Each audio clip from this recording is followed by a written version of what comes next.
Sur les bureaux de l'Office de la répression de la grande délinquance financière, près de 2 millions d'euros saisis en une seule journée.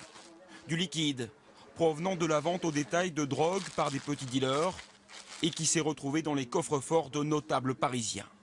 Au départ, on a du trafic de stupes, d'accord, et on a des clients qui ont besoin de cash. Ces clients qui ont besoin de cash ne savent pas forcément d'où vient cet argent. Deux mondes opposés qui se rejoignent d'un bout à l'autre d'opérations de blanchiment.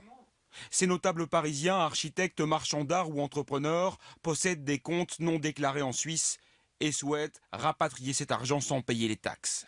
Ils font donc appel à un intermédiaire. Ce dernier leur fournit l'argent en France, en cash, moins son pourcentage. En échange, les Français versent l'équivalent depuis leur compte suisse à une société écran basée à Genève.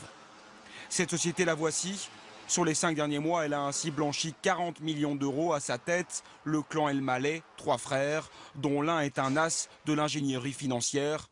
Il travaillait au sein de cette banque privée de la HSBC.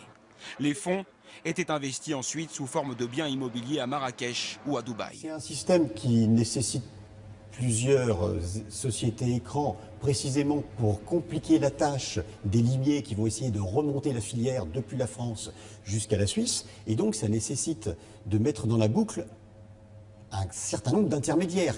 17 personnes ont déjà été mises en examen dans cette affaire. 10 ont été laissées libres.